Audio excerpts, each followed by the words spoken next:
Triple H was best for business all along. Ironic, isn't it? I remember when Triple H claiming something was best for business was met with a raucous chorus of boos. It was met with more heat than if he'd just gone out there and said the Tooth Fairy wasn't real. Although to wrestling fans that would be something of a relief. I wasn't really a fan of the authority heel angle that took place through the early to mid-2010s. It was at a time where I was something of a lapsed fan, and I'm old enough to remember when Vince McMahon was the big mean boss. I wasn't the only one. Many wrestling fans I've spoken to in person and online have referred to that period of time in WWE as quite dull. And at the time it seemed like Triple H was being smeared with the same droppings as Vince McMahon from the perspective of the online wrestling community. I remember there being a sentiment amongst fans that Triple H was part of the company's decline at the time. This wasn't made any easier by CM Punk, who on WWE television would call Triple H by his real name, and would go on to do shoot interviews in subsequent years airing some, let's say, grievances. Triple H would acknowledge us online marks who were critical at the time, in a promo calling out fans making criticisms. To quote the man, he said, "You know what I'm going to do? I'm going to tweet my displeasure. I'm going to jump on social media, and I'm going to tweet about it until my fingers bleed. On that tweet, I am going to threaten. That's right, if I don't get what I want, I'm going to riot. And if that doesn't work, then me and my friend Mark are going to stop watching."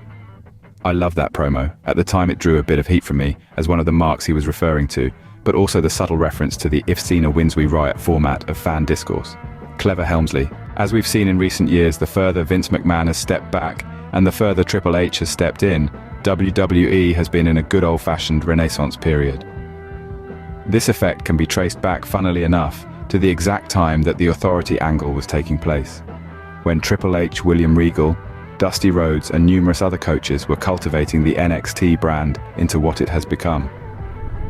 It's interesting to look back on stars that have come from that era, like Finn Balor, Adam Cole, Johnny Sameface. Hope you appreciate that cultist of the cornet kind. And in the past few years, Triple H's creative vision coming to the forefront has directly led to amazing moments. Whether or not you liked what happened with Cody and Roman last year, everybody felt something. It didn't matter whether you were angry, relieved, or in a state of pure shock. We all felt something as wrestling fans in that moment. Triple H has been spoken highly of by old heads in the industry, such as Jim Cornette. I'm not saying Jim is constantly singing Triple H's praises, but he has mentioned on his podcast that Triple H is a fan of old school wrestling. The colloquially used phrase, "student of the game," has always been an appropriate description for the man who would become the game.